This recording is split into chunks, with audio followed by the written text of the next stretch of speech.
Halo, saya Salsabila Fitri. Kali ini akan menjelaskan tentang implementasi SIM dalam dunia perusahaan, fokusnya ke pemanfaatan web dan blog. Yang pertama itu ada sistem operasi. Sistem operasi dapat digunakan sebagai program komputer yang menjalankan program lain komputer. Program ini menjalankan peralatan seperti hard drive atau mouse.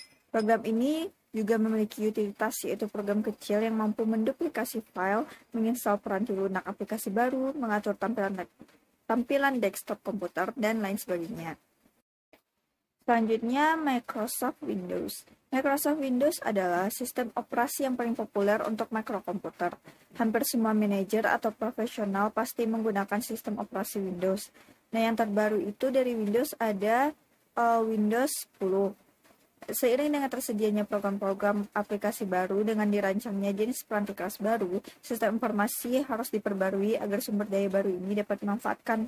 Untuk versinya sendiri, Windows ini ada Windows XP, Windows Vista, Windows 7, Windows 8, sampai Windows 10 yang paling terbaru. Untuk pembaruannya, tersedia program-program aplikasi baru dan dirancangnya jenis perangkat keras baru. Sistem operasi harus diperbarui atau diupdate agar sumber daya baru ini dapat dimanfaatkan. Contoh sistem operasi yang lain itu ada macOS dari Apple Computer, ada juga Unix yang digunakan oleh komputer micro standar dari Lenovo, Dell, Gateway, dan lain sebagainya. Yang kedua, peranti lunak operasi. Para manajer biasanya menggunakan kelompok produk dari Microsoft Office seperti Microsoft Word, Excel, PowerPoint, dan Access untuk menyelesaikan tugas mereka.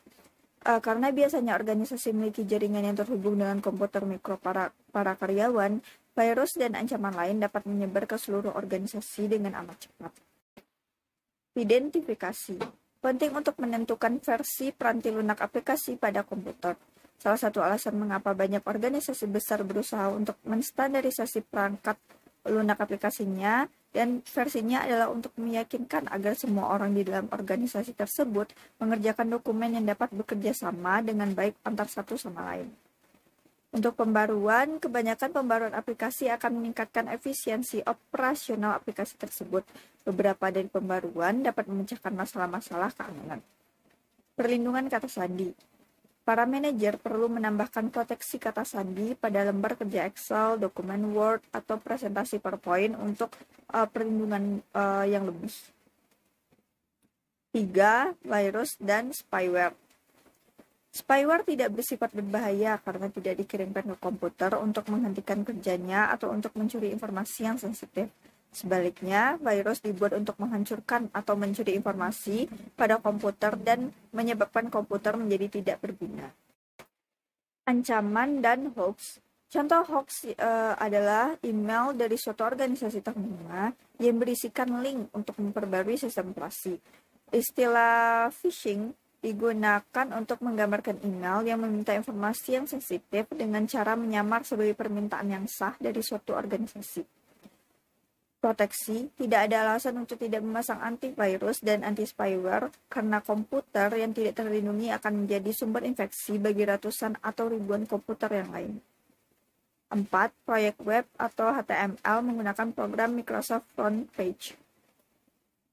Untuk membuat dokumen front page itu kita harus membuka Microsoft Front Page, lalu klik tombol Start, kemudian pilih All Programs, lalu double klik pada program Microsoft Front Page. Untuk membuat daftar bertanda, ketik kata Locations, kemudian pilih perintah format, diikuti dengan subperintah paragraf dan alignment. Selanjutnya, pilihlah menu drop down dan buatlah paragraf terjajar ke kiri atau left. Selanjutnya, untuk membuat tabel, pilihlah perintah table, lalu subperintah insert, dan kemudian pilihlah pilihan table. Untuk menampilkan gambar, klik perintah insert, kemudian subperintah picture, lalu pilihlah clip art, dan pilih gambar yang sesuai untuk digunakan. Selanjutnya, untuk membuat daftar bernomor, harus memasukkan kalimat why order from us pada halaman web tersebut. Kemudian klik enter untuk mendapatkan baris baru. Untuk link halaman web, klik perintah insert, diikuti dengan subperintah hyperlink, lalu pilih email address sebagai jenis hyperlink. Pada bagian text to display, masukkan kalimat contact us. Selanjutnya, untuk melihat halaman web yang telah dikerjakan itu, klik preview. Lalu klik link contact us, sebuah jendela yang berinteraksi dengan program email Anda akan terbuka. Nah, pada bagian to, Anda akan melihat email Anda, lalu tandai link to my school, dan go to top of page. Jika link tidak bekerja dengan baik, kembali dan pilihlah tab normal. Kekurangan dan kelebihan front page. Untuk kelebihannya, menggunakan front page untuk membuat halaman web adalah kemudahan untuk penggunanya. Selanjutnya, untuk kelemahan adalah kode HTML, kode yang diproses oleh browser internet yang dihasilkan tidak efisien, dan kebanyakan organisasi mengandalkan peranti lunak seperti front page untuk menghemat biaya karyawan. 5. Proyek web atau HTML menggunakan program Microsoft Front Page. Bagian-bagian dari dokumen HTML. Dokumen HTML terdiri dari dua bagian. Yang pertama itu bagian kepala, memberikan informasi mengenai peranti lunak browser atau penjelajah web.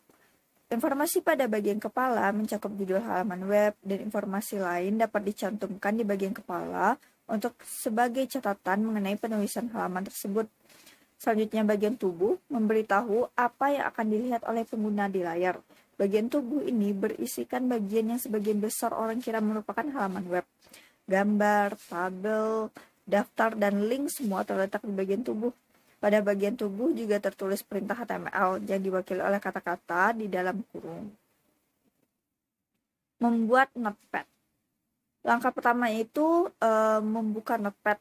Untuk pengguna Windows 8 atau 10 itu buka layar start, lalu ketik notepad.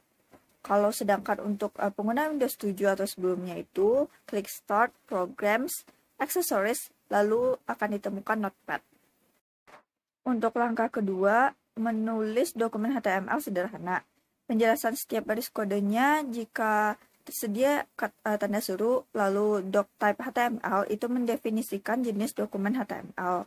Selanjutnya jika tertulis HTML itu mendefinisikan elemen akar pertama dalam halaman HTML. Lalu kalau mendefinisikan berisi informasi header pada dokumen HTML. Kalau title itu mendefinisikan judul halaman untuk dokumen HTML. Lalu garis miring title itu penutup tag title. Garis miring head itu penutup tag head. Body itu mendefinisikan berisi konten halaman yang akan terlihat. Kalau garis miring body, penutup tag body. Garis miring HTML itu penutup tag HTML. Untuk langkah ketiga itu menyimpan file HTML-nya. Cara menyimpannya itu pilih file lalu save as. Untuk nama filenya itu bebas asal menggunakan ekstensi .html atau HTML atau HT. Langkah keempat itu buka file HTML dengan browser. Untuk melihat halaman web, bukalah browser web, lalu perintah file diikuti subperintah open. Ketikkan nama file atau browse untuk menemukan, lalu klik tombol OK, lalu halaman web akan muncul pada browser lain. Kelebihan dan kekurangan menggunakan notepad. Kekurangannya itu, pembuatan kode sangat menyulitkan dan kesalahan pengetikan dapat menghasilkan efek yang salah. Keharusan untuk mempelajari perintah-perintah HTML dan proses pembuatan kode karena pengkodean pada notepad memakan banyak waktu. Untuk kelebihannya, kode yang dibuat efisien dan manajer dapat lebih memahami bagaimana halaman web bekerja. Oke, sekian penjelasan saya. Terlebih dan terkurangnya saya mohon maaf. Wassalamualaikum warahmatullahi wabarakatuh.